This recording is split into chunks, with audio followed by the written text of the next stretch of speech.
Hello and welcome to the Disclosure Dialogues, Voices of the Citizens for Disclosure. I'm so happy that you are here and I want to welcome you. My name is Lesley Klein and I'm the host and your moderator tonight. And I'm also the Florida state leader for Citizens for Disclosure as well. So what is Citizens for Disclosure? Well, I want to tell you that it is a grassroots initiative that was launched in February of 2024 by the New Paradigm Institute. It's also known as NPI. And NPI is a nonprofit organization focused on public policy and law. They aim to promote government transparency concerning unidentified anomalous phenomena. I always have a hard time with that word, anomalous phenomena, also known as UAPs. So, uh, these UAPs are commonly known as UFOs, and NPI seeks to educate and mobilize citizens to advocate for the disclosure of information that's related to UAPs and held by the federal government and its private contractors. So we have our wonderful Danny Sheehan, who is the president of NPI. And he's also the one who's led the initiative here. He is a constitutional attorney with a history of involvement in UFO advocacy dating back to the Carter administration. So I want to talk about New Paradigm's mission because it's really important. In this topic, it's so vast. There's so much, so many levels, so many layers in this UAP, UFO arena. And so the New Paradigms Institute's mission is to compel full and responsible UAP disclosure and prepare humanity for the cultural shifts following confirmed extraterrestrial contact. And this is where we come in here at the Disclosure Dialogues. By talking about this intriguing subject, we're preparing ourselves and humanity for disclosure. So, this dialogue, this conversation goes beyond just our five state leads from Citizens for Disclosure. It includes you, the viewer. And so, from wherever you're watching, you can actually comment. And I'll see those comments and I can put them on the screen. And we've got a couple of polls that I'll be scrolling across the screen and hope that you participate by answering some of those as well. So I just want to let you know how important it is for you to be part of this conversation. So answer the polls, ask questions, and just comment. It'll be great to know where you're coming from and, you know, just what you're thinking about what we're discussing tonight. All right, so let's meet our five Citizens for Disclosure state leaders. So our first state leader, and I'm just going alphabetizing it by last name. Our first state lead is Young Brinson, and Young was the former senior program manager for the Native American Lands Environmental Mitigation Program through the Defense Department, the Department of Defense. She is Afro-Indigenous and an enrolled member of the Nottoway tribe of Virginia. She holds a master's degree in tribal law from the University of Oklahoma College of Law. She also has a Bachelor's of Arts in Women, Gender, and Sexuality Studies from the University of Richmond. So please welcome to the stage my dear friend, Young Brinson. Hi, Young. Good to see you. All right. And next we have Derek Broussard. Derek, and I'll just bring you up, lives in Florence, Alabama. He works at a medical center there and has been researching this topic, everything about UFOs, for the last 25 years. Derek was born in San Jose, California, then moved to Arizona for 15 years and now resides in Alabama. And he is our Alabama Citizens for Disclosure state leader. Welcome, Derek. Hey, everybody. Good to be here. All right. Next, we have Kristen. Kristen Cowan is She has a private practice as a mental health therapist in Olympia, Washington. In her free time, Kristen organizes CFD volunteers and supports the UAP disclosure activism in her state. She leads a local UFO group and does research on the topic and also spends time with her family and friends. Welcome, Kristen, to the show. Thank you. You're very welcome. Next, we have Bruce Davis from the great state and city of New York, where I was born. Bruce is from New York City. He's a lifelong experiencer, a skeptic sympathizer, and a truth seeker. Welcome, Bruce, to the show. Nice to be here with you all. Thank you. And finally, we have Marisol Rezanoff. Marisol is a light worker shaman who resides in Las Vegas, Nevada. She's here to assist with the transition to the new world. This transition includes UAP and intergalactic being disclosure and substantiation. So thank you so much, Marisol, for being here all the way from Nevada. So we've got a wonderful mix of people from all across the country here. And one of the things I want to start with, the first question I have, and let's see, we do have a comment, and Sarah says, great panel. Yes. So I agree with you, Sarah. All right. So the first question I have, and I'm going to scroll this on here so the audience can see and actually answer in the comments. So, which best describes you? 1, a believer. 2, an experiencer. 3, curious. 4, a skeptic. Or 5, you prefer not to answer. So I'm going to ask that of our panelists right here. So who would like to share which category you would describe yourself as?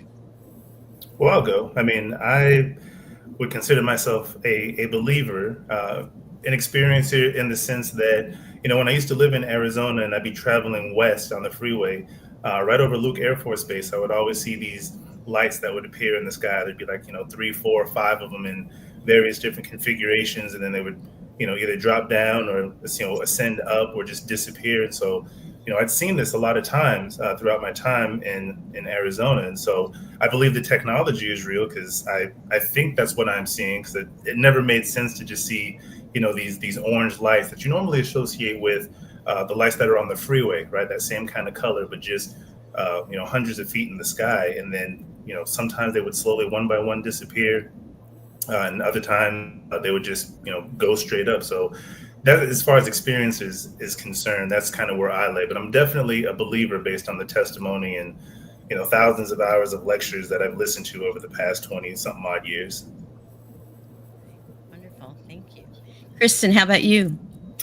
I would say I'm a believer, and I also am an experiencer, even though it's a little hard to say that or qualify that.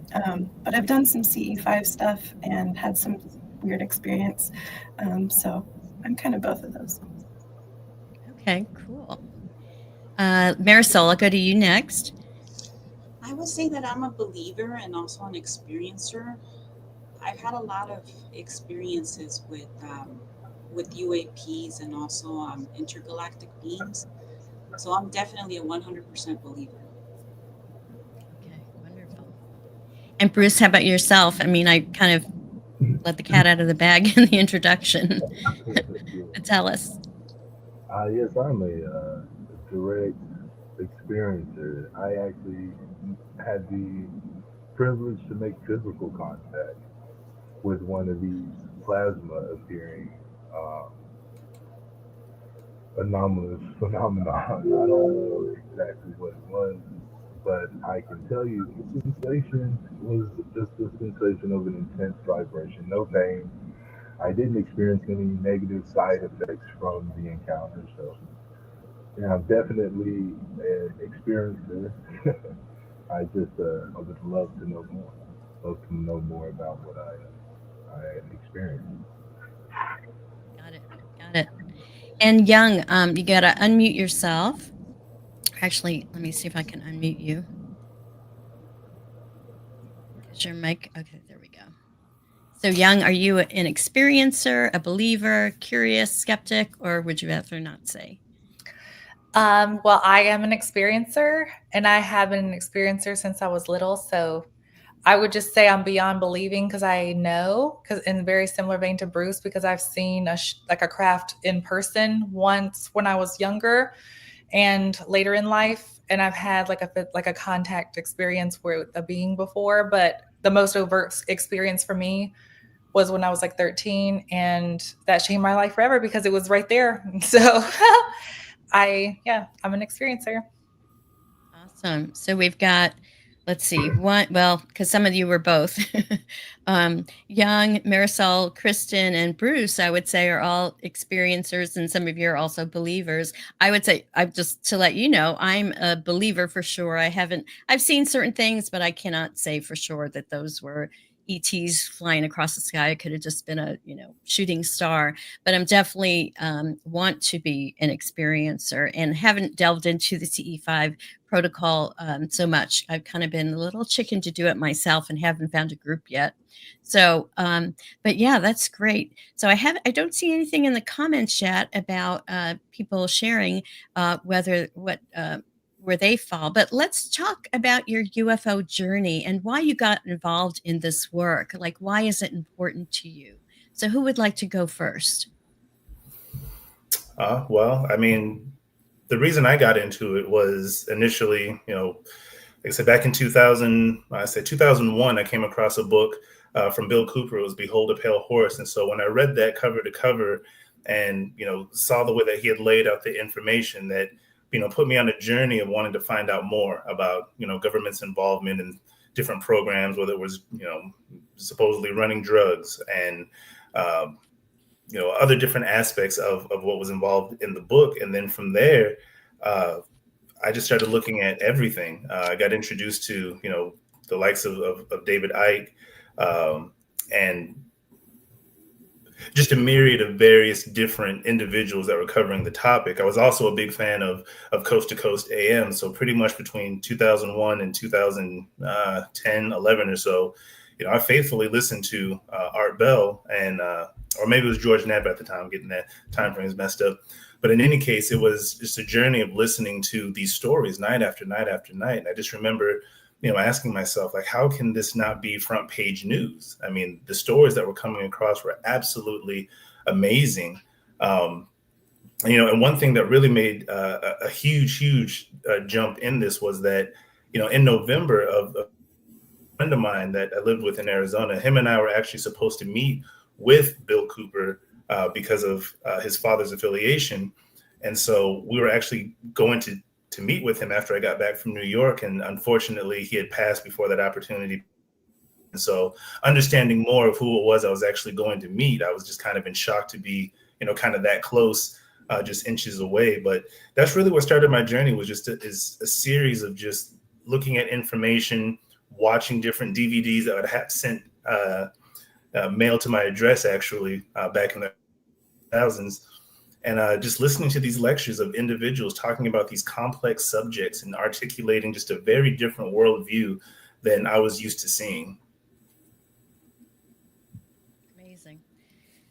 Yeah, that's why I believe as well. There's so many stories. To me, there's so much proof out there. And we've come to see that the government has admitted it's been hiding and lying and covering all this stuff up. And we, as citizens, have to push to get that disclosure. So who else would like to go next to talk about your UFO journey? Kristen? Sure. So I've always wanted the phenomenon to be real. I've been a science fiction fan kind of my whole life. In 2017, kind of when a lot of people kind of heard, okay, so there was the New York Times article written by Blumenthal and Lesley Klein. And I just heard, in passing that there was this ATIP program. And I was like, oh, wow, I knew it. That's cool. And at the time I had a toddler. So it just kind of went one ear and out the other. In 2023, when David Grush gave his testimony in the hearing to Congress, it really like kind of shook me. I was like, wait, what did he just say? Like, this is what's happening. So since 2023, I have just gotten, people say that you when you get into the UFO topic, you fall down the rabbit hole. And I did. I just kind of, anything that I could get my hands on, I was reading it, looking into it, researching it. And in, I guess it was early 2024, I think, maybe 2023, I think it was 2024. I heard about a class that Danny Sheehan was teaching through Ubiquity University, and I was like, I'm going to take that. And that just cemented it for me. Like my whole worldview changed when I took that class. And then he talked about Citizens for Disclosure, and I just got involved. Oh, that's awesome. What was it that stood out? Like, what was so shocking that really shifted you from that course you took? I think what wasn't it? It was like all of it. I mean, so just he's a fount of information, and so I mean, if you just watch him, I think what he says in all of the podcasts that he does, it's all of that. Like he just kind of went in depth on all of that. It was a really amazing class. It's still out there. You can still take it. So I would encourage people to. It's really good. Ubiquity University, and I know they have a YouTube channel too, because I've seen some of the things. What's his name? Jim Garrison. Garrison, that's it. Thank you. Okay, so Marisol, how about yourself? Tell us a little bit more about your UFO journey. I think you said that you communicate with the galactics currently, or you work with people who do. Yeah, so as a galactic, as a light worker shaman, I do a lot of work in the community with star seeds, and also a lot of people that are awakening or have awakened. A lot of times, like, they come to me because they may get stagnated, or also they may want to also progress with their awakening. So I work with star seeds, light workers, and then just people that come in here for a variety of different issues. But this work has been really relevant to the UAP disclosure, as well as the intergalactic disclosure. And it's all related, just because in the medicine that I use, all the way from ancient civilizations, it has, we have believed in the star people. And there have been times when we have been able to live with the star people. And just with the work that I do and the timeline that we're at, with everything that is happening and is going to happen, I really feel that it's really important that, that everybody, is at their highest potential, and also that we're doing everything that we can. I also feel that this is also relevant because, like I was saying, we have lived with the star people in the past, and I do believe that we're going to be able to do that again pretty soon. I do believe that we're going to be able to unify how we used to live before, and we're going to be able to live as one in peace. That's awesome. Right, young, being part Indigenous. I love how the Indigenous people, the Native Americans, call the galactic star family or star people. And I've liked to use that name when I'm as opposed to saying ET, although I haven't met any of my star family yet. Tell us about your UFO journey. You said you're an experiencer. Did this start when you were very young, or did it happen later in life? Yeah. Sorry, Young.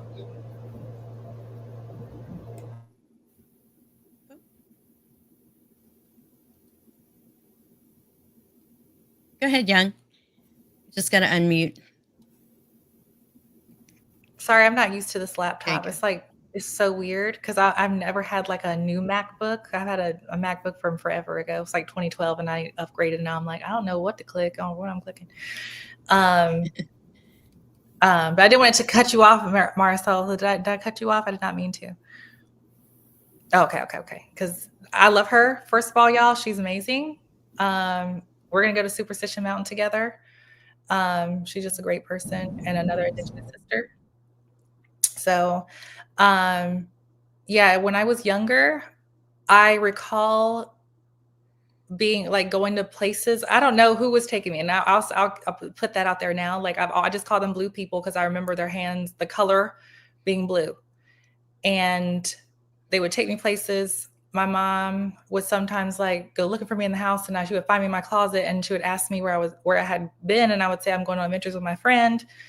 Just little instances like that. And I had a missing time moment with my cousin when we were about 7 or 8 with my grandma, where it was just, and it's a long story, but it was literally nighttime, like 11:30, and then it was 8 a.m., just like that. And what we had seen, because the whole point was just like, it's just very anomalous. Well, what we had seen basically, and that we know we saw, wasn't there the next day. And that specifically, were like in this instance, where there were bugs coming out of my grandma's stove for some reason, but they were like, it was like the Lion King with Timon and Pumbaa, how he rips it off and there's just a million. We just killed them all because we didn't know what to do and we didn't want to wake up our grandparents. Very strange. But the next day they were not there.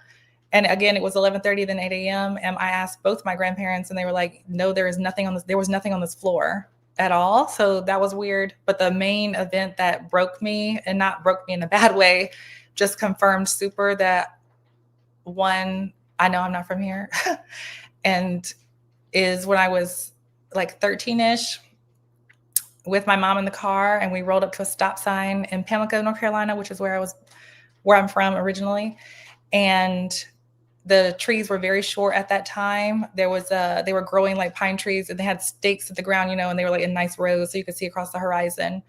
And I pulled up to the stop sign with her like it was a normal day. It was in the middle of the day. It was like 1 p.m. in the summertime. We're my mom's red Escort.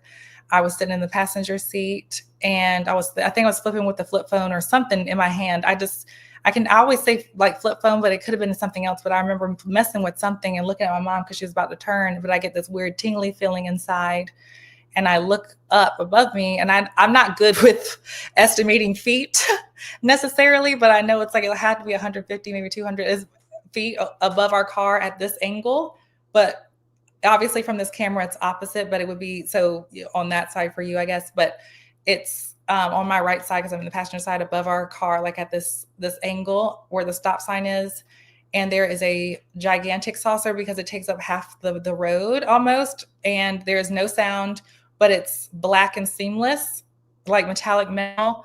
And as soon as my eyes laid on this, my pupils just like, they expanded, and I was like, what is going on? You know what I mean? I was like, what is happening?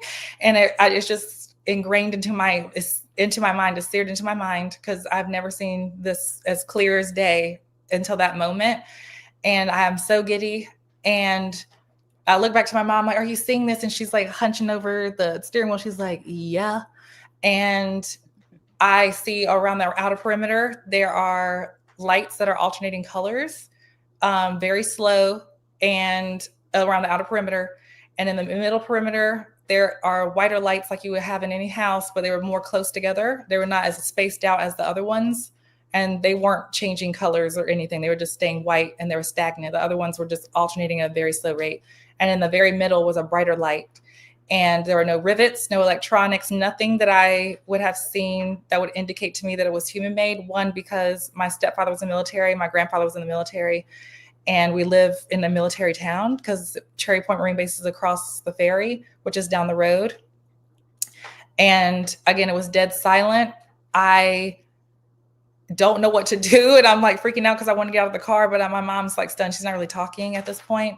There are no cars coming, which I thought was strange because the ferry is at the end of the road, and a lot of people do take it from Havelock because they don't want to go around.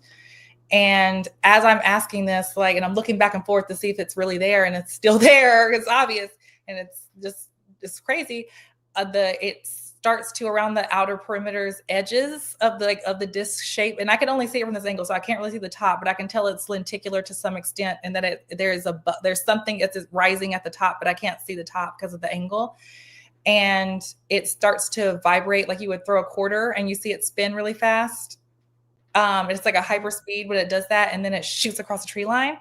And that was when I was like, nope, I know for a fact that aliens are real, and no one's going to tell me anything else because I saw this with my mom. And that's basically what started all, because it just got weirder from there my entire life. And with my background and what I've done, clearly I'm not crazy. I've had all A's. I went to have a master's in tribal law, work for the Department of Defense. I know I'm not crazy. And just as this has come out, and I met such wonderful people at CFD, getting to talk to Danny and be at Psy Games recently these past couple of days, and meeting it's like weird because there's some weird synchronicities going on, it just solidifies all of it. So that's me. Wow, that's awesome. Now, have you communicated with them since that time? Yes, it's been at very specific intervals. But yes, I have, because I've had additional experiences, and all I can say is stuff is about to get 10 times weirder. Okay. We're going to delve more into that in a minute. Bruce, I wanted to hear you told us a little bit in the beginning there, but your mic was a little low. So tell us about your UFO journey and why you're involved in this work, why this is important to you.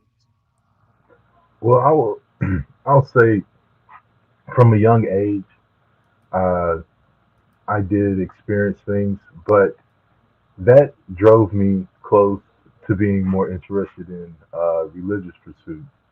Like, I wanted to be a minister because of it, and I eventually became a minister for a short period of time.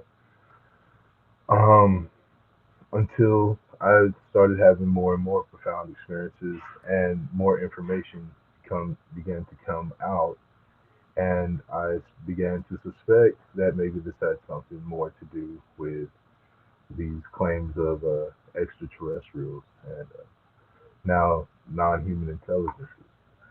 So I began to look into that, and I had friends that we had seen things with. One friend in Texas, we were out at his deer lease, and an orb came across. We were out there, hunting hogs. They're invasive species in Texas. I know a lot of people don't like harming animals, but this is just something that we were doing. My buddy was a cattleman, so we had to protect the pastures so the cattle would have good grass to graze on. So we're out there doing that, and it's one night. This orb comes through the field. It's a foggy night when we saw this one. So I was like, yeah, there's no way that anybody's doing this with this ain't some kind of hologram or something, because we'd be able to see the lights through the fog. And we watched it go down the field and split into two orbs and take off in a kind of like a spiral or a helix formation upward. And that was pretty cool. But I met a lot of people that were into Zachariah Sitchin's work during that time. So I began to look into that, and that was my beginning. And, then as I moved to Florida, and I had an experience May 3rd of 2020 where I actually made physical contact with one of these plasma appearing um, intelligences, because I don't know if it was the type of technological probe or if it was the actual sentient entity of its own, more like interdimensional, or if you lean more along the lines of faith-based, some kind of celestial entity. It could have actually been something cloaked in what some people would call a garment of light, even. Um, and there could have been something biological within it, because when I tried to stick my arm inside of it to see what side cast the shadow, it moved back so fast that I wasn't able to touch it. But when I asked if I could touch it, and I moved towards it slowly, I was able to make contact, and that just took me to a whole nother level, because after that it was all I could think about. because I felt like, hopefully maybe it was something personal. And as time goes by, I think, you know, I just have a lot of questions. Still, I've done a lot of research. I'm open to a lot of ideas. It's like here at Citizens for Disclosure, we're a big tent, so I get to hear a lot of things, and I'm intrigued by all of it, and I'm amazed by some of it, and I'm very interested in getting to the truth. Wonderful. Okay, so I think we've got around the room with that question. So, kind of as a recap, in this here, actually, let me go back to the comments. So, Ron McNeil said that he is a curious believer. So, that was one of the responses from the earlier poll that we did. All right. So, now I'm going to share a poll. And you can recap what drives your interest in disclosure. Is it personal experience? Is it national or scientific urgency? Is it spiritual and or existential curiosity? Or is it broader community and disclosure support? Or five would be other or not sure. So I can tell you for me, uh, I've watched a lot of Dr. Greer's movies and work since '93. I used to have a metaphysical bookstore for 16 years and a New Age cafe for 9 years. So I've been around the metaphysical community for a while, and but never really got into the ET. I was more into the angels and Wicca and shamanism and different Reiki, feng shui, all kinds of different other topics besides ET. But Dr. Greer's movies and stuff really kind of spoke to me, and it was more of the kind of national urgency scientific end of it, that the technology that either has been reverse engineered or the technology we could get from the ETs can help us to quantum leap our civilization and help heal the planet. So that's kind of my like primary interest, but I do have the spiritual, I guess, curiosity as well. So what about you guys? What drives your interest in disclosure? And whoever wants to go first can. Well, what drives me is just, I mean, just wanting to know the nature of reality as a whole. I mean, it's the scientific urgency, for sure. Really, it's, I guess, kind of a combination of some of those options, because in the research, when you go down these rabbit holes, if you will, you start hearing all these various different narratives, if you will, about the way that the world is working. And so, whether that be situations in Hollywood, or, going back to New York, or any one of those, darker rabbit holes, you wonder, is there a correlation to this disclosure?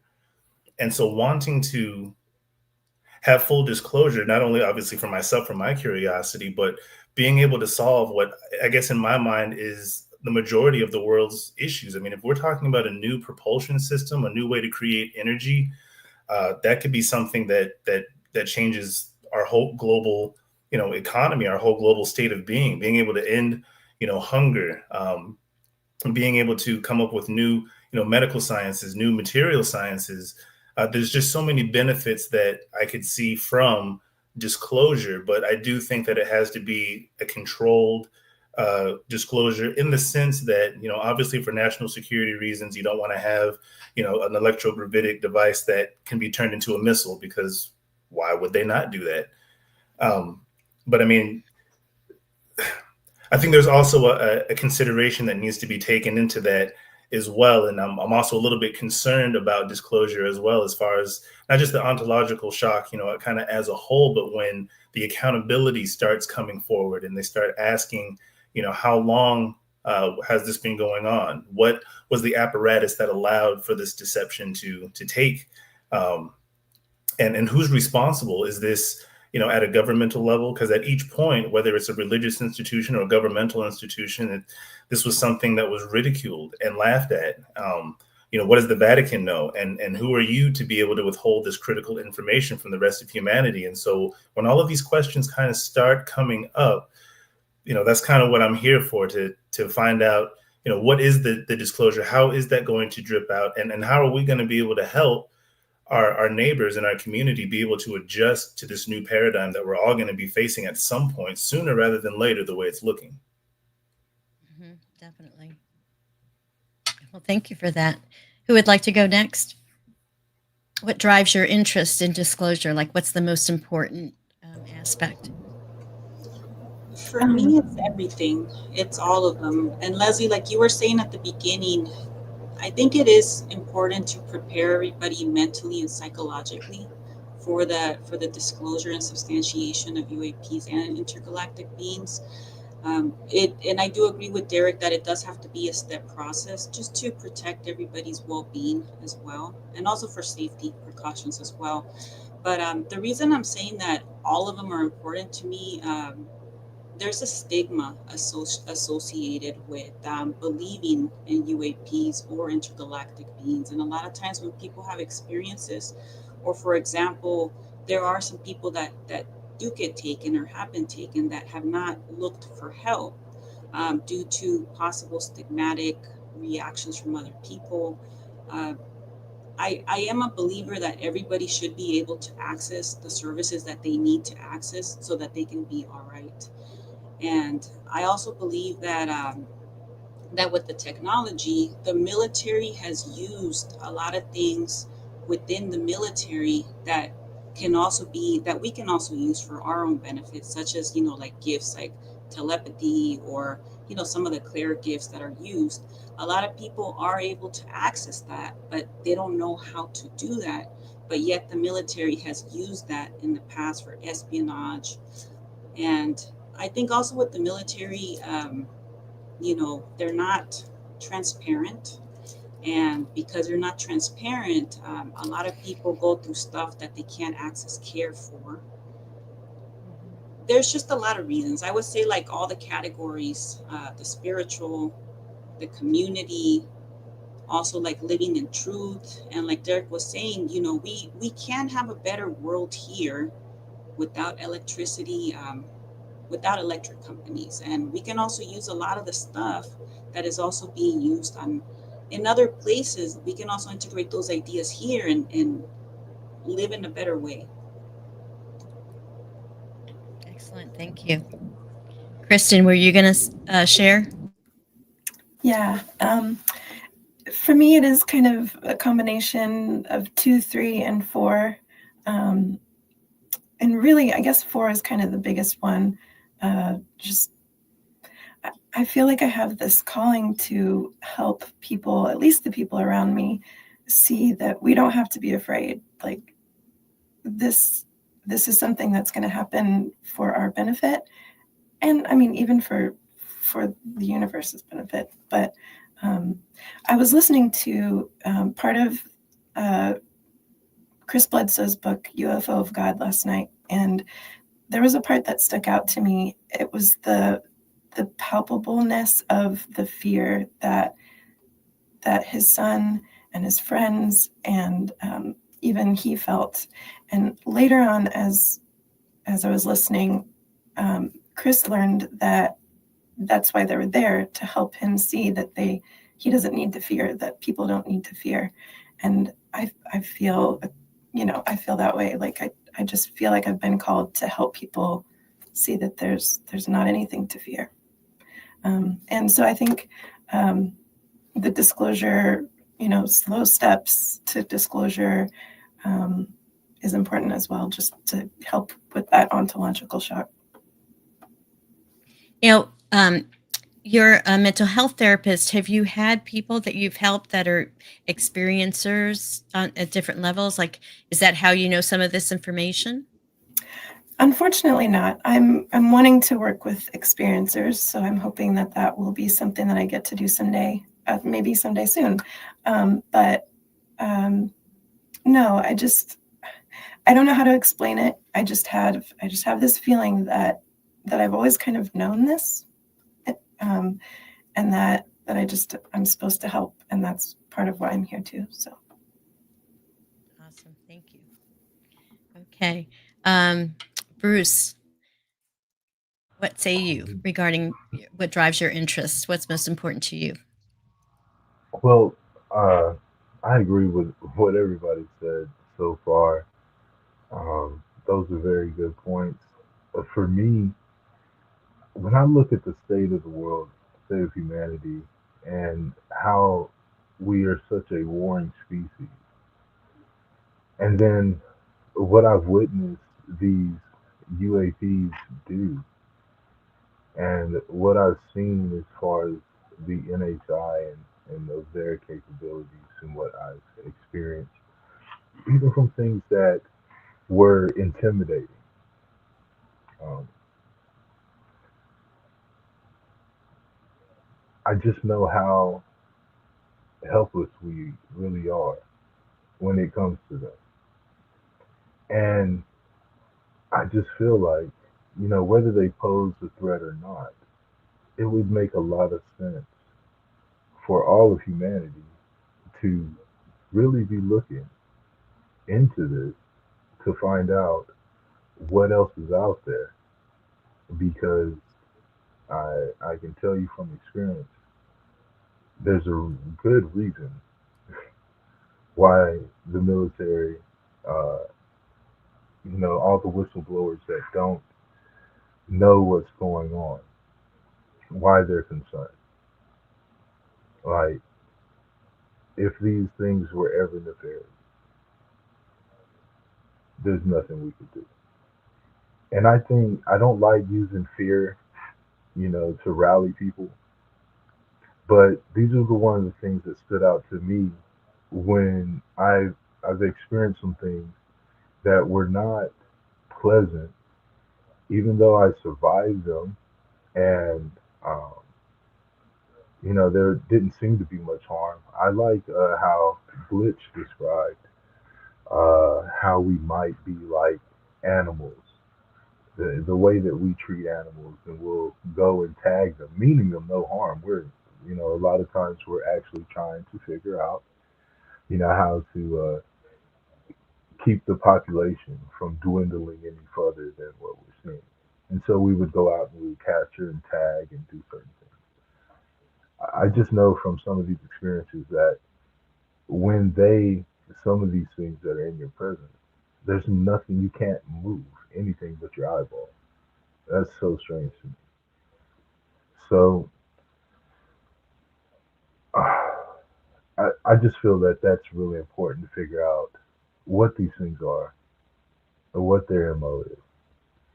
And another thing that would be amazing is that same ability, whatever it is, if it's any way that we could harness it, I would see that putting an end to the loss of any lives due to war.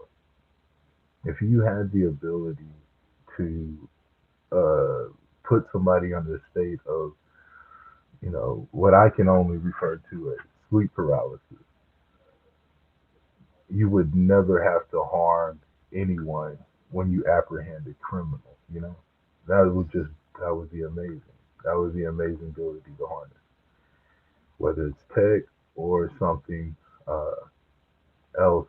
And this all these things we'll find out hopefully if it's something that we would be capable of doing.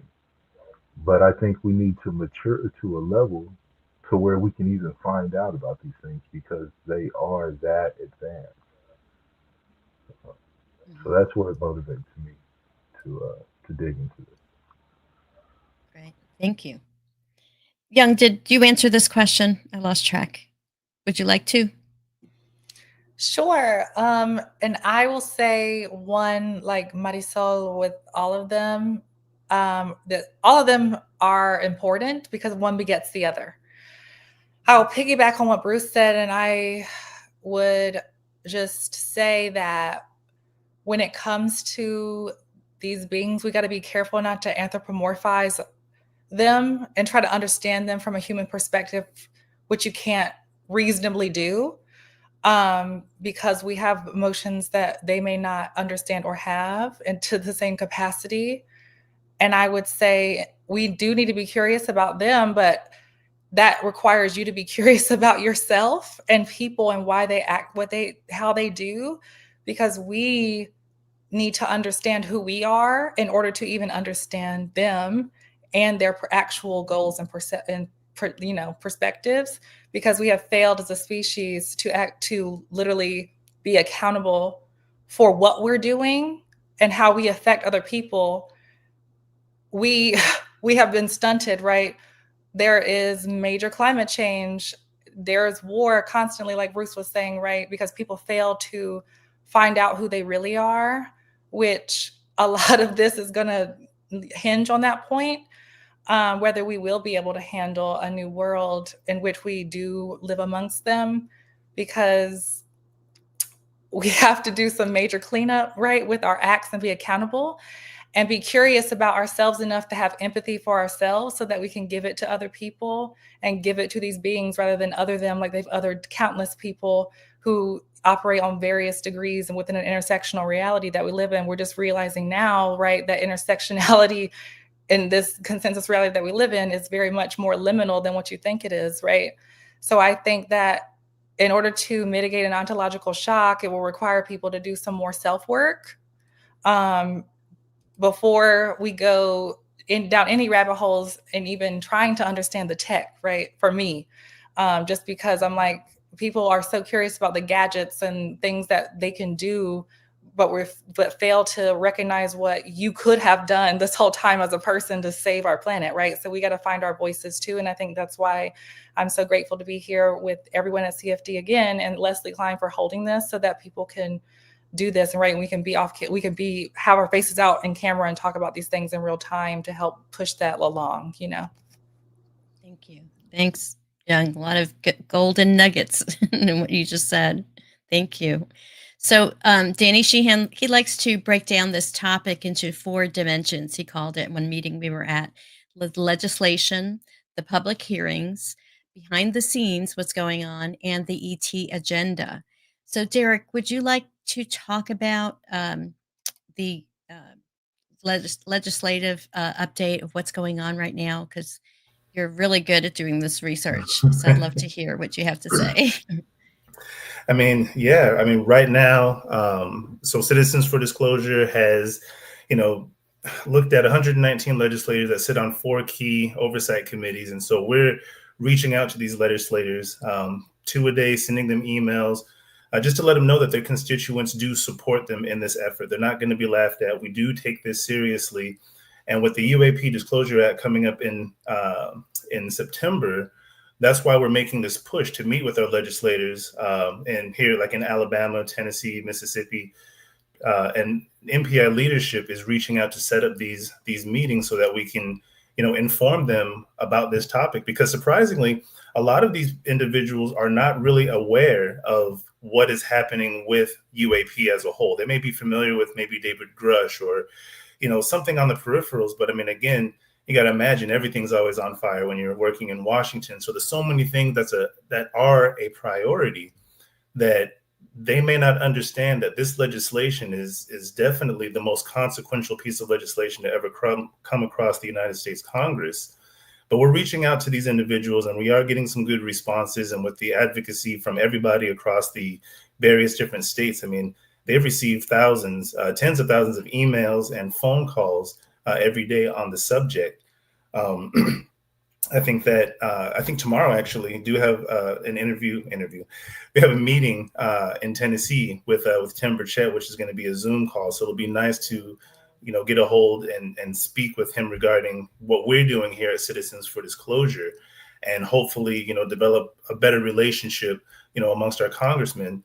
Someone else that I know I definitely want to speak with is Representative Burleson as well, because he's been a big advocate and been pushing for disclosure. And in fact, one thing that I found really interesting was if you go back to, I think it was in May, there was a hearing that was held, and Representative Burleson had asked astrophysicist Eric Davis if he was familiar with any of the beings that were in the craft, what they look like, if there were different species. And Eric Davis responded back that the United States government is in contact with 4 different species of extraterrestrial beings. Now, there's the grays that we're all familiar with the large eyes. There's also what they call the Nordics, or the tall whites. There's a reptilian or insectoid type, which I think he said that we mischaracterize it in the sense that these beings are not reptilian or insect, but to the recipient, they have those features, so they're perceived as such. And I just thought that was so unbelievable, which the follow-up, there was supposed to be another hearing on May 12th, which is a full open hearing, and that was abruptly canceled. I don't have any data as to why that was canceled. But me being a thinking person, I figured if you had that kind of headline that the United States government was involved with 4 different species, I don't think we'd be paying too much more attention to a lot of the mainstream legacy media narratives that they're putting forth. Not that some of them aren't important, but I think it would definitely overtake what they're talking about on a regular basis. So, really that's the kind of information that we're trying to get to these different legislators and representatives that we're talking to. And it's been amazing. I will tell you that it's been very interesting, and I do actually look forward to having an opportunity to speak with these representatives and inform them of just the totality of it, that this is actually an issue that the American people and really the globe as a whole is interested in. As Young was saying, we get attached to the technology and the gadgets and what we can do.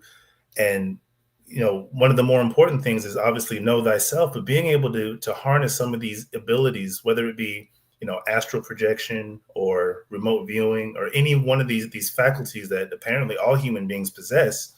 These are the type of things that I think eventually down the line with the slower disclosure, or maybe up front, what might I say, are really going to make a huge difference. And I guess it's obviously trying to position this type of information in a way that these representatives will be able to receive and be able to digest and know that they're receiving credible information.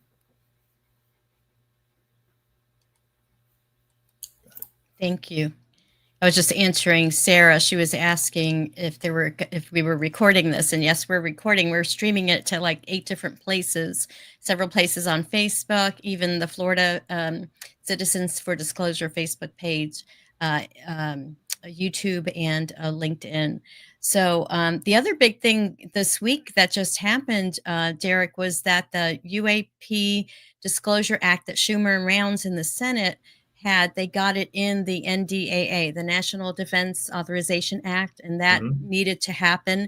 And then Eric Burlison, who's in the House, he's going to have the matching wording to go into the House part of that too.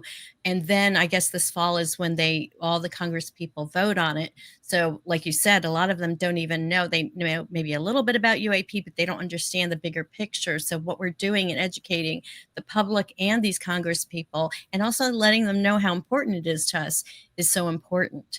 So the other thing are these public hearings, and the next the public hearings, like you said, in May, there was supposed to be another public hearing. They had a SCIF meeting with David Grush, but then they canceled it. Then they rescheduled it for July. Didn't happen in July, and now the latest we're hearing from Representative Burleson and Luna is that it'll happen early September. So what's exciting about that is we're going to actually do another disclosure dialogue live, kind of commentary style. We're going to restream or stream live the actual hearing and then do commentary kind of in between when we're able to. We may even have a Citizens for Disclosure state leader who's going to be at the meeting that could give us a kind of a recap after the fact to let us know what was it like in the room where it happened, right? So that's exciting, and that's happening. So have any of you been to any of these previous hearings in person? I was curious.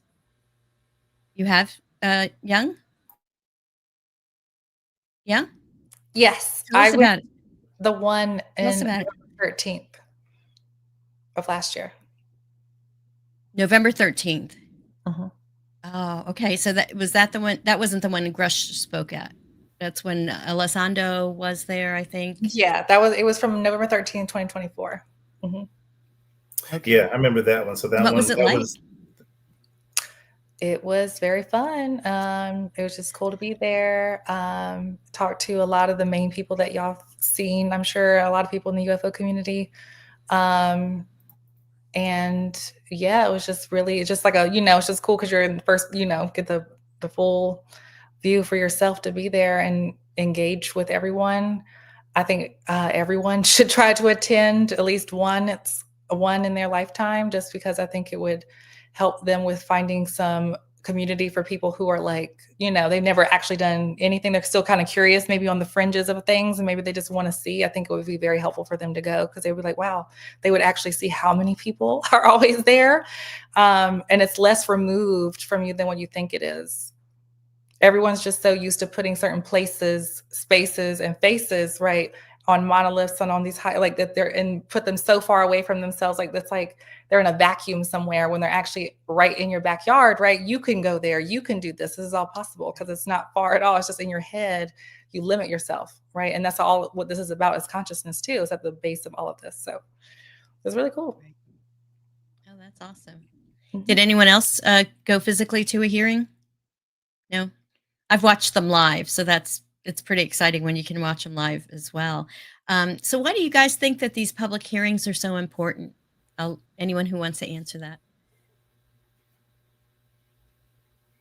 Why do you think these hearings are important? Well, I mean, of course, they're super important because, number one, it presents the public with the issue in and of itself. I mean, this is, again, something that's been a taboo subject for the past 80-something odd years. Been a strong campaign of disinformation to make sure that you were viewed as somebody that was off their rocker, if you will. And so to have representatives sitting in Congress discussing this topic, wanting to know, who is involved in these programs, how long has it been going on, and just that general back and forth of asking very pointed questions, only to get, well, we can't discuss this in this format. I can talk about this, in a skiff or at a later date. And then you follow up with that, and you see that these individuals like, Burleson or Tim Burchett that try to get into the skiffs, and then they're denied access to getting into the skiffs. And so I think it's really important for the public to pay attention to these hearings so they can understand the back and forth between, their representatives in Congress and people at the Department of Defense. And so, when they get asked a question like, can you tell me something about, Immaculate Constellation? And I believe it's Susan Goh from the representative for Department of Defense says, we don't have any knowledge of said program. And that doesn't bother me personally, because I know for a fact that should be par for the course, right? Because that's going to be a special access program, or I would imagine something like Immaculate Constellation would be an unacknowledged special access program. So of course they're going to deny that this type of program doesn't, that it does exist. So I just think it's important for the public to constantly engage in these conversations, listen, digest, and then go back and take a look at some of the other individuals like Richard Dolan and George Knapp and Jeremy Corbell, who've been covering this issue for so many years, and kind of educate themselves. And then when they come back to the next hearing, they'll have a better knowledge base, if you will, to be able to digest what's being said to them. I also think it's really important to help take it out of mythology and bring it into the congressional record. Because once it's there, it's a part of our history, it's a part of us, and it's not myth. It's important for them to say, like, there are triangle craft that we've seen, there are orbs. So yeah, definitely. I think it's just like by putting it in the congressional record, it's kind of like substantiating it. It's making it real. It's saying, yeah, there are at least 4 species we've been working with: reptilians, insectoids that look like the mantids, the Nordics, and the grays, both tall and small. And to hear that from that astrophysicist, Eric Davis, was mind-blowing. And that was at a congressional thing. So it's on the record. And I think that's one of the reasons too. And what do you guys think about the whistleblower protection? Why do you think that Congress is having such a hard time getting those firsthand witnesses to come forward? I just feel the stigma attached to coming forward and participating in anything like this. People are afraid of repercussions with their career or with their licensing or finding a job or people they know. There's just a variety of reasons why people are afraid to step forward. And again, it does have to do a lot with stigma, because people can also question if they're mentally well or if they could be delusional or possibly psychotic. So yeah, there's a stigma. And like we were saying, it does need to be substantiated in order for people to actually feel comfortable to assimilate and also to adjust, and then also to do what we got to do.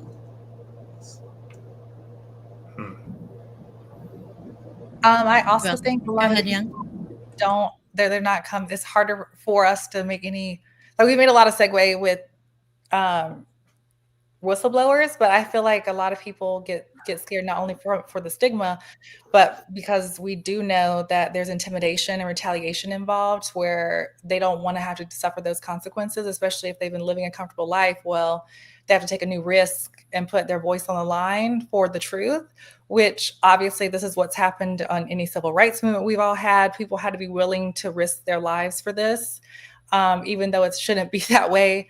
That's what ends up happening, unfortunately. And at the same time, though, the more people that come in mass as whistleblowers, the more protection you'll get because it becomes more like clearly trackable too, as people like their voices start to get shut down. If there are a lot of people who are public, if they start going missing or something's happening, we'll automatically know, and then it's easier to, it's even quicker to gain the public sentiment anyways. But I think it's a lot just fear and intimidation, retaliation also, because they do that, right? They have a whole massive character assassination campaign against David Grush when there's nothing wrong with him, right? But these people do the same thing in any movement that they have that they can't control, right? That's what they don't like. They don't like not having, control. So.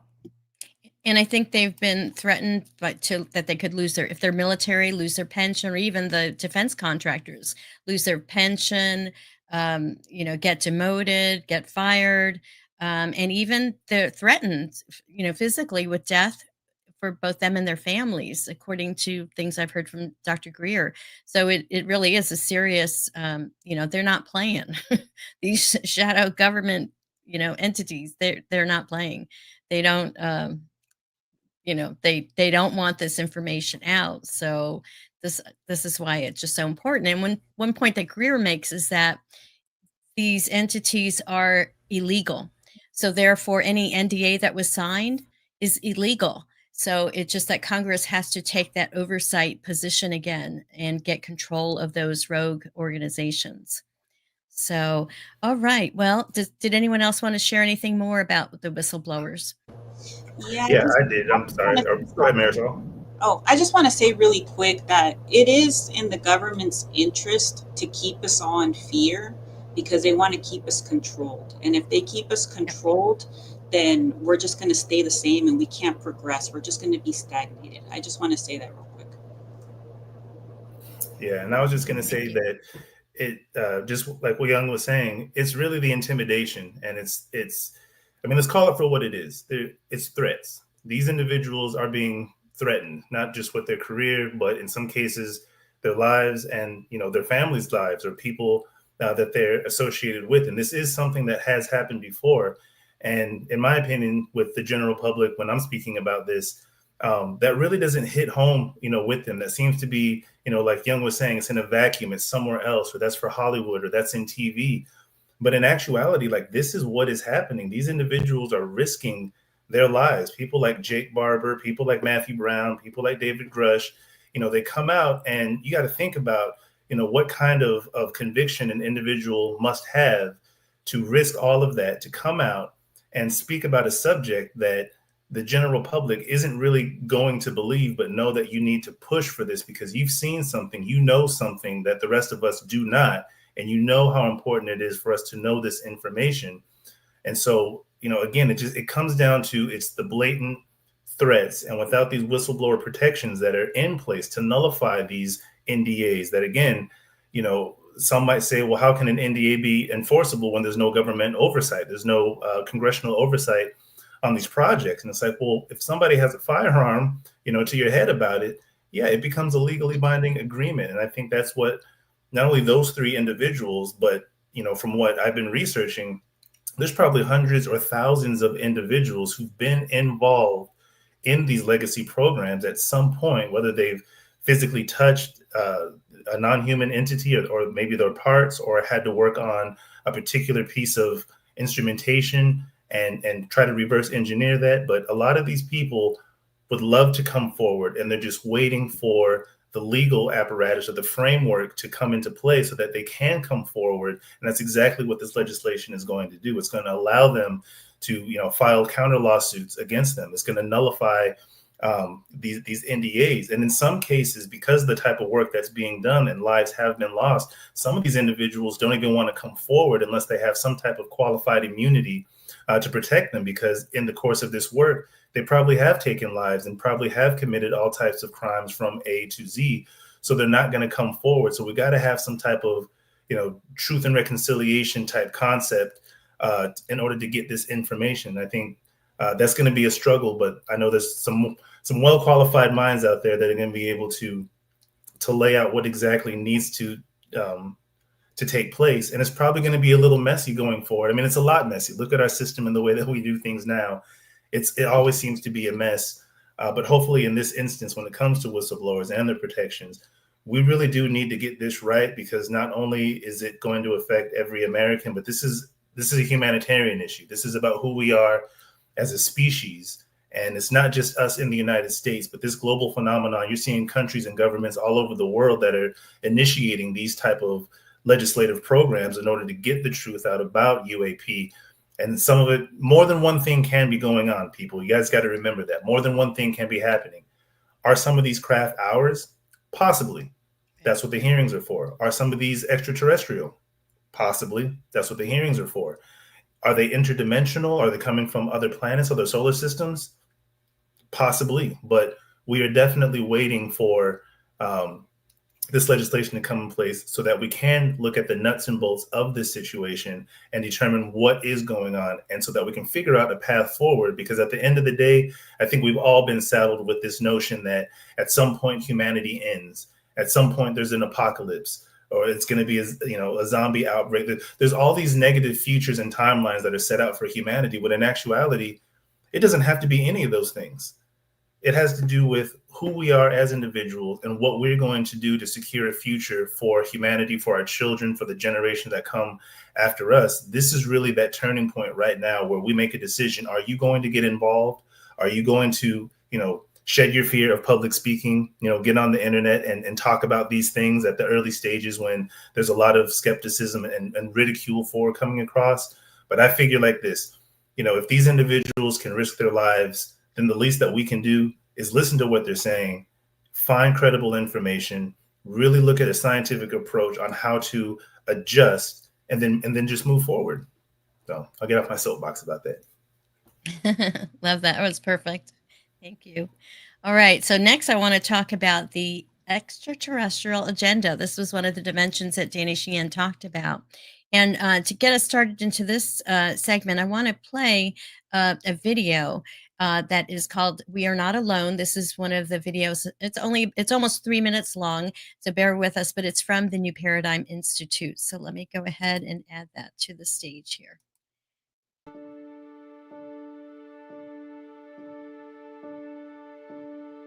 In the vast cosmos, we stand at a pivotal moment in human history.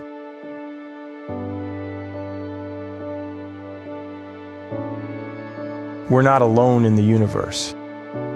For thousands of years, beings from an unknown origin have been interacting with humanity, delivering messages of urgency and warning. We're actually making harm on this world, and we mustn't get too technologized. The pollution or something. Pollution? Yes. All the trees will just go down and there will be no air and people will be dying. The experiences are shown that there is a web of life. They become acutely aware sometimes that we're not taking proper care of the planet. Scientists agree we're at a tipping point. If we don't innovate radically and quickly, we're heading towards our own downfall. Our planet is in distress.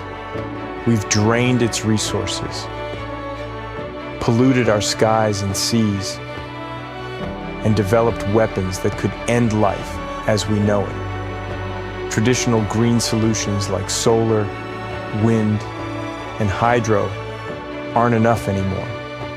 They're like Band-Aids on a wound that needs surgery. But here's the truth.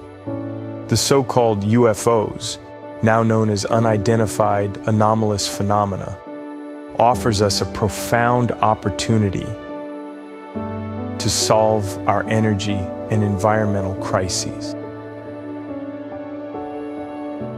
That's why the New Paradigm Institute is here, a nonprofit dedicated to UFO disclosure for the betterment of humanity and our planet. They're actively combating the cover-up, protecting whistleblowers, and mobilizing support across the globe. Join the movement. Help the New Paradigm Institute reclaim our future, where humanity lives in harmony with nature and becomes stewards of planet Earth. Visit newparadigminstitute.org and take your stand. So that's a really great video that they put out. I thought it was. So I'd like to know from you guys, especially from the experiencers here, if you know, like, why are the galactic beings here? What is their purpose from the experiences you've had? Have you gotten any sense of that? Okay, I'm an experiencer, and they're here because they've been here. They've been here with us all along, and we have been living amongst them. It's just that with the systems that have been put into place, it's set up now to where we're separated and we're living in this fear and control system that we're in right now. But like Derek was saying, this is a humanitarian act, and we do need activists to actually come forward with this to help bring in the truth with everything that's been going on.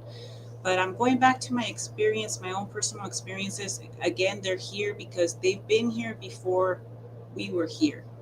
And, and you shouldn't be afraid of them, because if they would have wanted to destroy us, they would have already destroyed us a long time ago.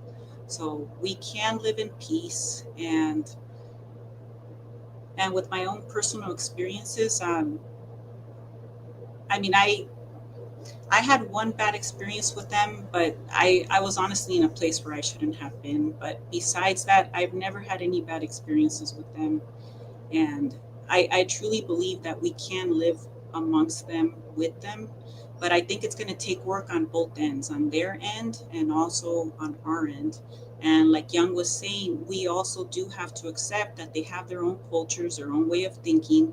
And like she said, some of them don't have the ability to feel, some do, some don't. Some of them have different vibrations. So, but I think once everything gets substantiated, and this is what we really need, because right now we're stagnated.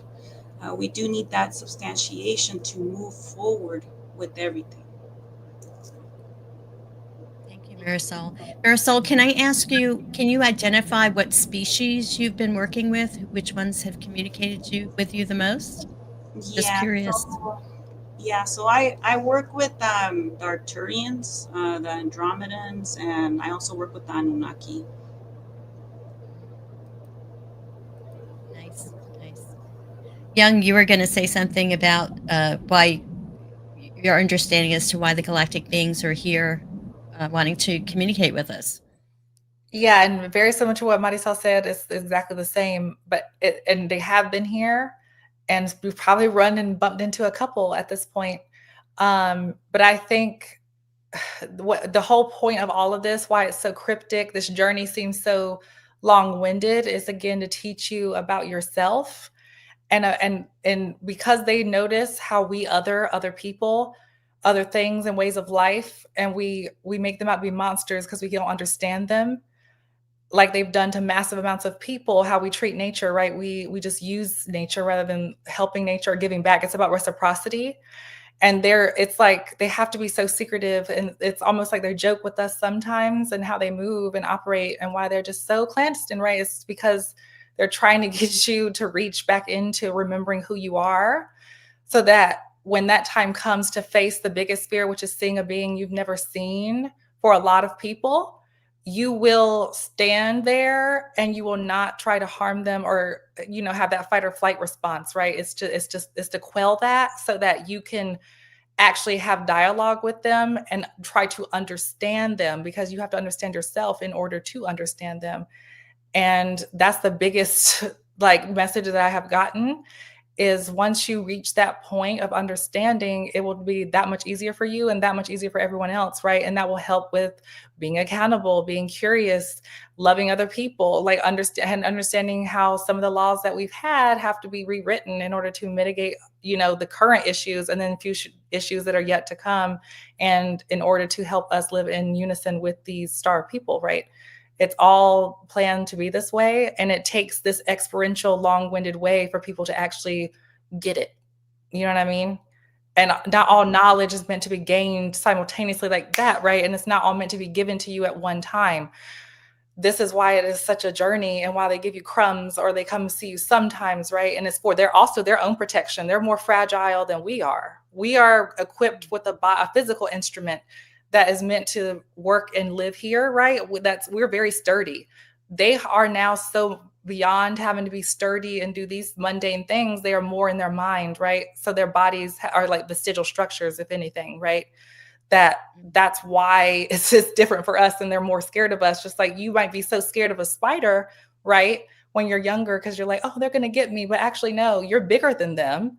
They're small, right? They're not doing anything to you, but it's just unnecessary fear that I got to overcome. And once you realize that you are the spider, especially in these spaces, right? We realize that we're the spiders in society ourselves, right? So we've learned that aspect, and we're getting to who we are, right? And that's why we're on this panel talking about this right now. So that's my message, and what I've always gleaned from them. Awesome. And Young, can I ask you, which species of ETs have you communicated with and been working with? If you're okay, if you can say it. So for me, because they refuse to actually state their name, even though in certain situations I've heard it's just like it's telepathy, when you know that, but they never reveal who they are. So they just go by the blue people. That's just that's what I call them, because there is no name that I've been given. But those are the beings that are always there for me, that I've ever seen. And I don't know why, and I know there's lots of people that see all the other ones too, but that's just the main ones that have always come to me. Okay. Now, do they have feathers too? Because I've heard of the blue avians. In my interactions, in my personal experiences with these are beings that, because there's blue is probably a common skin color for lots of beings, just like brown is a common skin color for us right here. So they're just blue, and they're not feathery, but they do have almost like dolphin-like skin. It's very smooth, but their fingers have little circles on them. It's just, they're very, that's just what they look like. Yep. Cool. Bruce, did you want to share anything? Did you have any insights? No, I have a lot of questions. There's things that I'm very interested in, like Bertie Churwowski's transcendental mapping classes that they offer at Ubiquity University. So at this moment, I'm preparing the drinks and all these things to cleanse, and I'm going to give it a shot. The part of the scientific method involves experimentation. So empirical knowledge is really about the best way to go about all of this. So, and I've always kind of procrastinated or been hesitant to invest in something, because I wanted to know that I'm actually going to get results.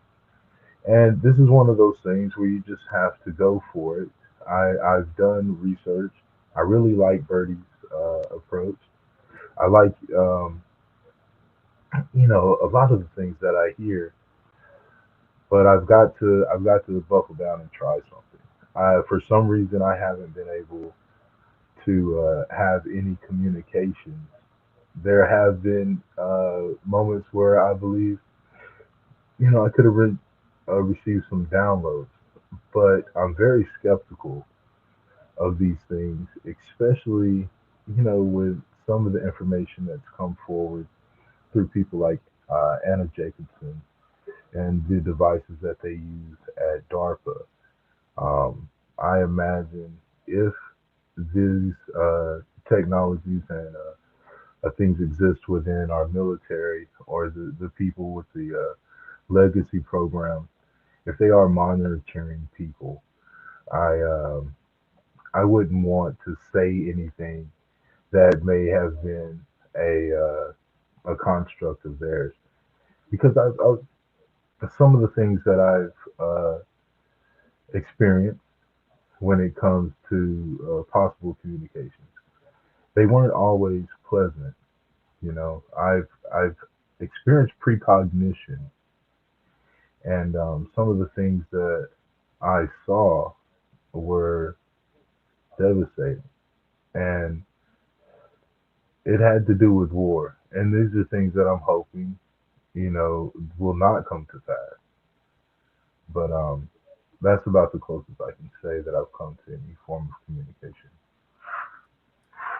Okay. Kind of like in that video, the children, the school children, I think it was in Africa somewhere where they were approached by the ETs and the girl got the clear message, don't, take care of the planet, don't self-destruct us. They're warning us, they're letting us know that, we're to that tipping point.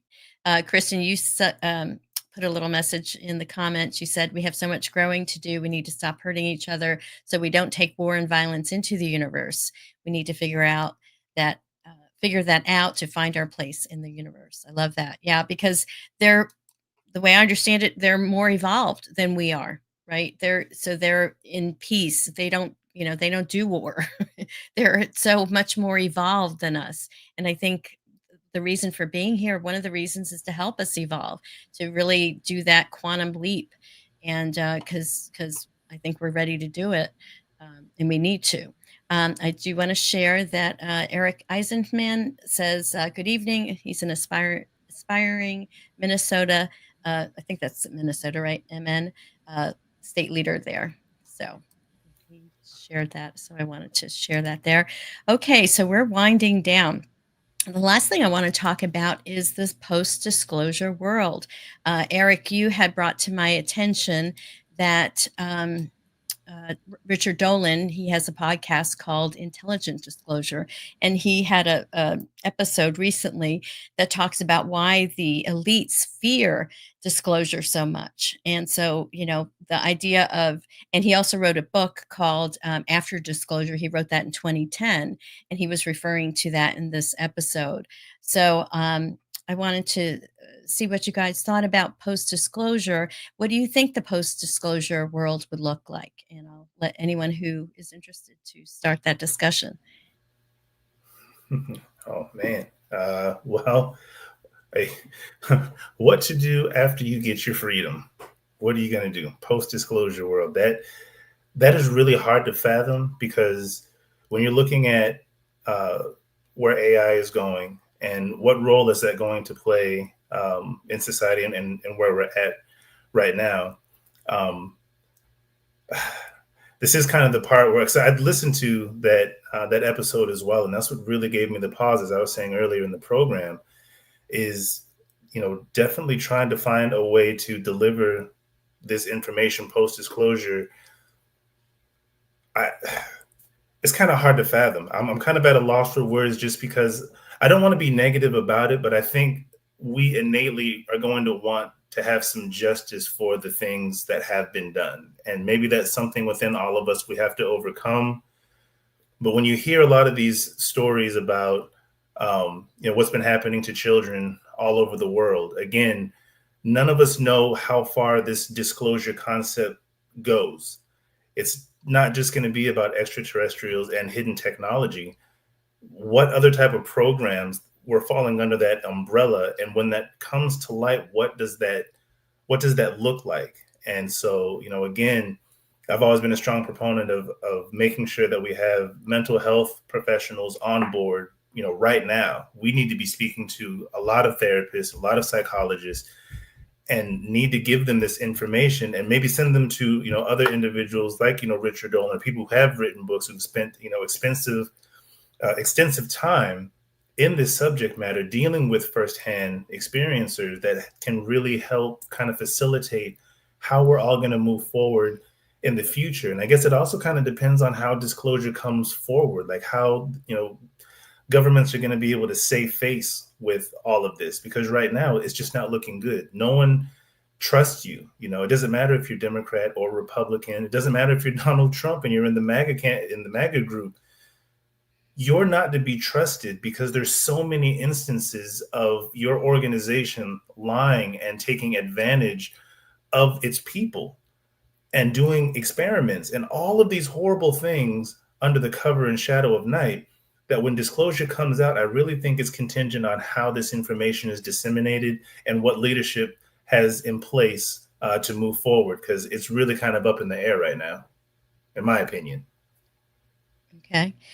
We have a comment from Ron McNeil. He says, I'm not trying to be confrontational here, but feel compelled to ask how and where the many abductees fit into this discussion.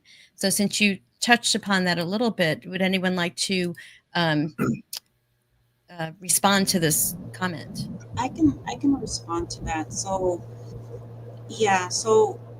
I'm also a licensed psychotherapist, and I am on the MUFON panel to work with abductees, and I do the EMDR with them. And again, it's all about substantiation. I've seen two kinds of abductees. I've seen the abductees that have gotten used to their experience and it's become a part of them, and also they don't want to get the treatment because they're afraid that they're going to let go of that experience. So they've been living with this for so long that they've gotten used to it. But then I've also seen the abductees that do want the help and are afraid to step forward to get the help. I think once all these systems come down, and like Derek is saying, I think there's going to be a lot behind everything, not just UAP and intergalactic substantiation and disclosure. I think there's going to be a lot that's going to come out of this. And I do think that we do need a step process with this. I think being involved with the community, being transparent with people, and I think if you talk to them and you educate them about this, they do get a level of they get desensitized, and they also start accepting the possibility, to a point that they could accept that it could be possible. So I do think that there needs to be some work with the emotional, psychological, prepping them up with that, just because we don't want what happened with the pandemic, which was complete chaos, to happen again. So I do think that everybody has to play a part with this as well. Okay, thank you. Did anyone else have something to share on that? Go ahead, Bruce. Yeah, it's just I like to think about the positive things that could come to pass. And I've given some thought to the things that Stephen Greer has mentioned, like with one of his more recent films, The Lost Century and How to Reclaim It. I just imagine, post-disclosure world, making contact, the things that are accessible, even things that people within the current administration have said, like Michael Kurtausis, that he's even said, we have a technology that can annihilate space and time and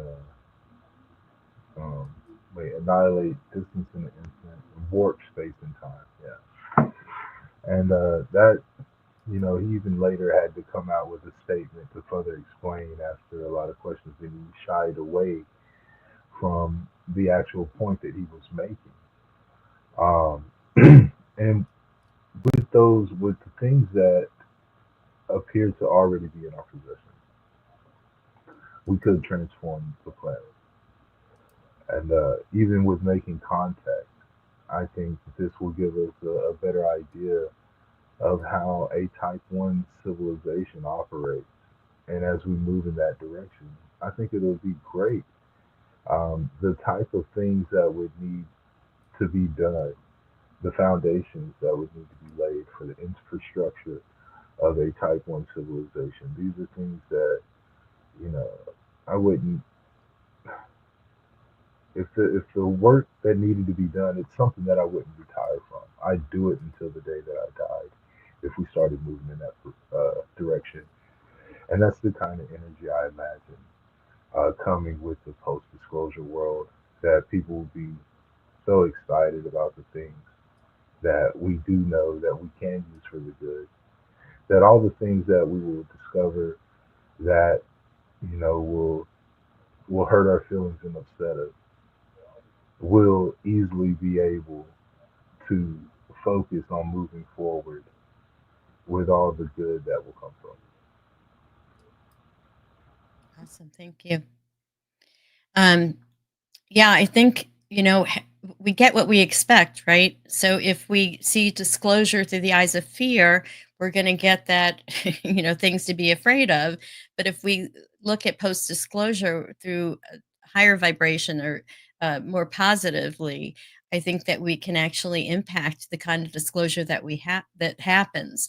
They've also talked about grassroots disclosure, that many feel that the disclosure is not really going to come from the government, but it's going to come from the people that are making contact, that the ETs are going to come and make themselves so known to us individually, before the government even, admits to them existing. So, and regarding the abductees, I'm of the understanding that there have been some government programs where these psyops that they've done, where they have abducted people to create that fear, that the ETs, and that narrative that the ETs are out to hurt us. And but Greer has said that a lot of those are actually the government doing them and not the ETs. So that was just something that I thought was very interesting. Also, So could I say one more thing go about ahead. that? I think Sure. it could be likely that with many different types of beings, there are many types of agendas. So maybe there's beings that are not, I don't know.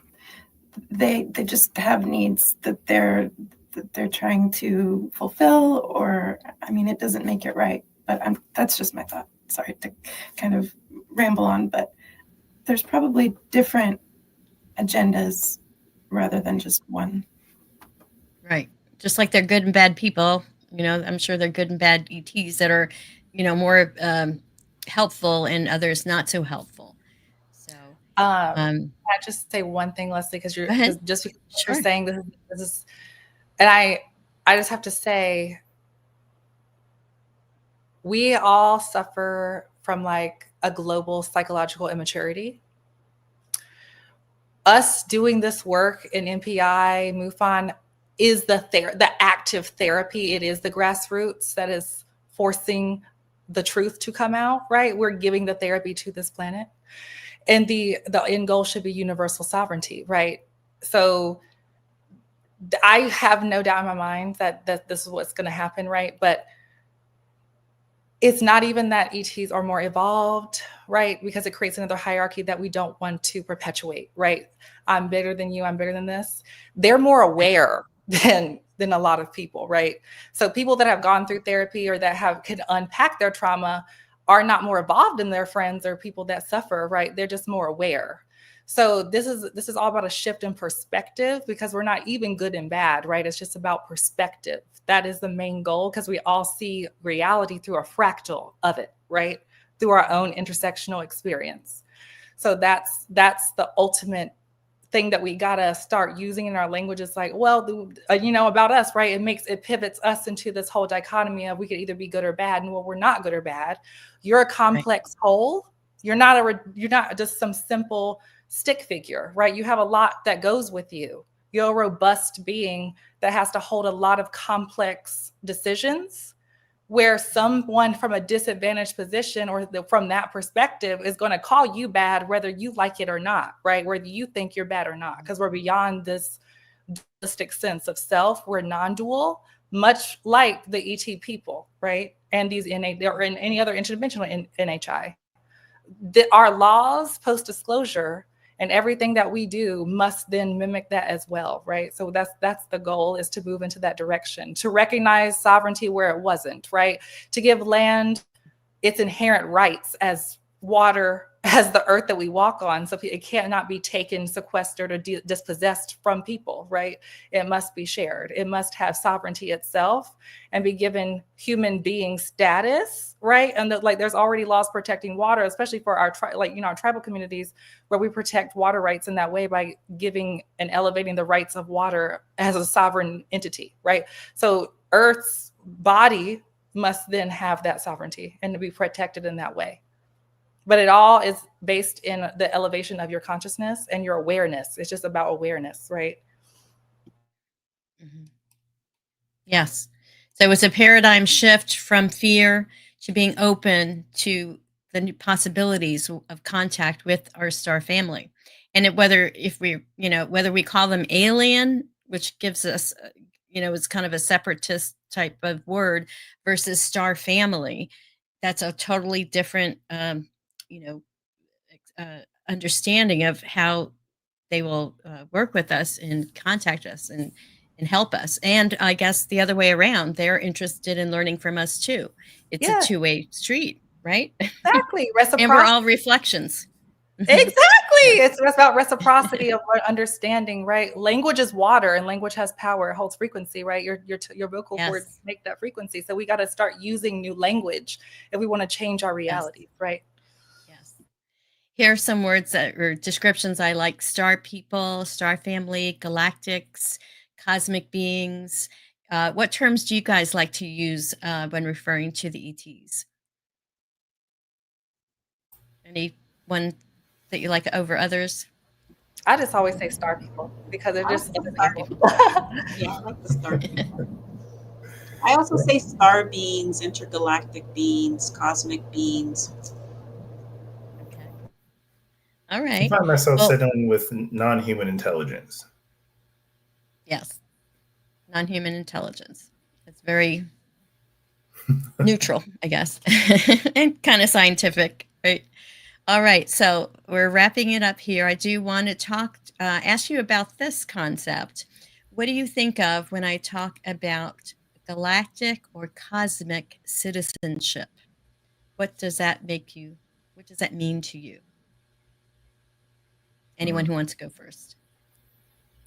Means we better start doing a whole lot of growing up, is what that means. Okay, because if we are going to be a part of an intergalactic family, then a lot of these, like Young was saying, this intellectual, I'd say immaturity, because it's not only from the intellectual standpoint in terms of what we think that we know, but the maturing just we have to blossom as a species. We have to get along with each other first, and we have to understand that the whole concept of separating based upon these drawn out lines that society has given us, or Hollywood it's ridiculous. It's I can just imagine it when the spaceship is flying above Earth and it's like, hey, come take a look at this. Well, what's going on here? Man, you should have been here like 400 years ago. You should have seen what the white ones were doing to the black ones. What? Yeah, they think they're different. They do think they're different. Hey, fast forward. Check this out. They are launching nuclear weapons at each other. At each other? Word? Yes, at each. Well, where did they go? Nowhere. Wait. They launched the weapons at each other, and they can't leave the planet? No, that's what I'm saying. This is what they're doing. You should go get Tim. He's got to come see this. It's ridiculous the way that we behave. And until we really get past that, they're not going to let us leave our little sphere. That's just, at the end of the day, they're not going to. And I will say this. I do not think that overall that there is ill intent towards our species, because, again, in the United States, if we develop some type of technology and we flew it over another country, they shot it down, reverse engineered it, then started using that same technology against us, we would be at war in a minute. But this has been happening to these beings. We've been, collectively, right? been shooting these crafts down, pulling them down, scalar technology. I'm not sure what they're using, but they're pulling these craft in and crashing them, killing the occupants, taking their little toys. And this has been happening for 80 years, and not a single city has been turned into glass. Maybe we're the problem. Good point. Good point. Yeah, I think we are the problem. Yeah, because I mean we pollute, we attack each other, we cause war. I think we are the problem. And also a lot of us are closed-minded where we don't want to see past our own race. And I honestly think like out there, I mean it's just to me, I honestly feel like there's more than one universe as well too. I feel like there's just so much out there that hasn't been discovered. Um, yeah, it's just out there. But since I'm talking, I'll just say that when I think of galactic cosmic citizenship, I do believe that everyone that is here tonight, I do believe that you're here for a reason, and I do think that you should try to tune in to see who you are, who you're connected to, which galactic race or races you're connected to. And I'm sure that you're going to find out that you have cosmic citizenship somewhere else, or you've had cosmic citizenship in probably more than one place. That's all I want to say. Okay. All right. Well, let me ask you guys this. So, why does the UFO phenomenon matter? Why should it matter to every human being? And what can we do to make a difference? And I'll just put that out to whoever wants to answer. Well, I would say that it matters because it affects every facet of your life. I mean, from a technological standpoint, from a psychological standpoint, who you are as an individual, what your place is, not only on Earth, but in the cosmos. I mean, it is definitely one of the most critical, issues that we face as a humanity. That I think that's why a lot of people gravitate to religion, to wanting to belong to something greater than them that they know is a positive force. And the UFO, UAP, subject matter, it really comes down to understanding the nature of reality and how consciousness works. And that's got to be, at least in my opinion, that's the overall arching bridge right there that we all want to cross, is understanding the actual nature of reality. Because once you understand, that, yeah, you can make better informed decisions because you understand, where your place is. And as far as what people can do to get involved, it really starts with, again, visiting newparadigminstitute.org or any organization. I mean, we're partial because this is what we're working with. This is our organization, but there are tons of organizations that are out there that are doing the work. And I think what's really important for people to understand is that we're all working together. This isn't, us versus them. There's too much siloed information as it is. So wherever you are in your sphere of influence, take that knowledge base and then expand it and move to other organizations. And so anyway, I guess what I'm trying to get at is it starts with contacting your representatives and letting them know from that angle, that perspective, that this is something that needs to be handled. This is something that you're interested in. You demand to know the truth about it, and I don't, maybe this comes first or second, but also like Young was saying, it's getting deep with yourself. I mean, you have to know who you are as a person moving forward, because if you're not vibrating at the right frequency, if you're not raising your vibration to get to this point that you need to ascend, whatever that means in your interpretation, you're going to be shorting yourself. No one's expecting that the government's going to come forward and hand this out to us. We know that, but we are hoping that with the system that is in place, we can do something to at least continue to hold on to what we have left of what we believe is a democracy, if you will, or a republic, if you can keep it. Right. Okay. I want to share this with everyone. So for our audience, what are you most interested in doing next? You can subscribe to the NPI newsletter. You can volunteer for Citizens for Disclosure. Each of us head up a different state, and we're just the organizers for each state. But if your state doesn't have an organizer, consider being that organizer. You can share this live stream with your friends and community, and you can just decide that you want to learn more before joining. So go ahead and put in the comments, everyone watching. I do have a couple of comments from people. Ron McNeil said, "Thanks all, very interesting and thought provoking. One more thought: the more discoveries made by the James Webb Telescope, the more I want disclosure." And that's from Ron McNeil. And then Eric says, "It matters because it's a large part of the veil that has kept us blind. I think people should be mindful about their interactions in good faith. Anything else sends a dissonant quantum signal." So that's so true. What do they say? If you want peace in the world, be the peace. We have to, the law of attraction, vibrate to what it is that we want to bring. So if we want peaceful, happy post disclosure, we need to kind of visualize that and see that and expect that and lay down the groundwork for that. So if anyone does want to join us, to just go to newparadigminstitute.org and take these actions. So as we close, you guys, is there anything else that you would like to share before we close for the evening? Oh, you go ahead, Bruce. Go ahead, Bruce. Yeah, I just wanted to say something real quick, directed towards Citizens for Disclosure here in New York. You guys, we're going to be ramping up this coming month to prepare to start conducting teach-ins. So you guys are going to start receiving more emails from us, more interactions, and anybody that's ready to get active, just be watching your emails, respond back, and we'll give you all the information you need to know to help out. Thank you. Who else would like to share? I just want to say that we need to keep moving forward.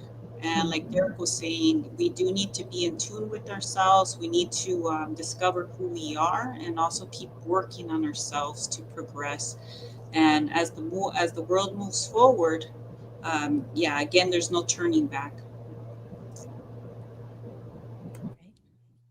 And Anybody else? I would just say, don't keep looking to the established beacons of authority for an answer.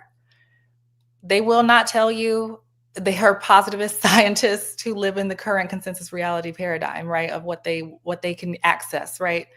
You need to start thinking about what actions you could take. Like, you could go to so many UFO conferences, right? You could go to these hearings, you do all these things to meet people who have had the experiences so that you can make real connections and that you could speed this along. Because most of the information in reality that we live in comes from those small voices, the places and crevices that you don't look at, right? Those gaps in between is where you find true understanding and glean the truth. It's not going to be from people that you're going to constantly look to, especially in co-opted social media and these places that, claim they have the answer when you have to find the answer yourself, right? No one's going to give that to you, right? Your mom or dad, when you do something bad, they'll hit you the first time, maybe, from all of us growing up in the 90s and stuff, which was problematic, but like to some extent. And so it's like, but when you do it yourself and you learn on your own, you keep that knowledge, you understand what's going on, right? Like, they can't keep stepping in for you. Like, you have to learn on your own. Like, no one's going to be able to be the arbiter of your truth. Like, you have to do this. So I just encourage people to take action and go to side games. Like, I was just there, and I met lots of wonderful people. I bent a spoon. Okay. Like, you can do this. Everyone can bend spoons. Everyone can do these things, right? So I just really encourage people to make more connections, because that's something that a lot of people are truly missing. Is you don't have to be individuals. You can be connected to so many people. And that's the point of this, is learning connection over individuality. So that's my last thing. Absolutely. Age of Aquarius. It's all about community. All right, you guys. So we've been going longer than I expected, but it's been good. I want to talk about the next episode of Disclosure Dialogues will happen when the September hearings happen. We're actually going to be doing our episode during the live hearings. We're going to do commentary on it, have kind of like a pre-show, play the hearings from probably C-SPAN, kind of restream it, and then I'll have 5 other leads. Some of you guys will be coming back, and we'll have some other state leads as well. So you want to tune in and become part of NPI, so that way you can learn about when the next episode will be. So just look for us when we find out when these hearings are scheduled in September. So I want to thank my panelists so much for all the golden nuggets that you've dropped during these last almost 2 hours. And I want to thank our participants for, being involved and playing with us today. And I want to encourage everyone to keep looking up. So peace out, everyone. Have a wonderful evening. Here, Happiness Now Network says, that was amazing, Lesley. Thank you and all of your amazing guests. So we will end on that note. Take care, everyone. Blessings to all. Bye-bye.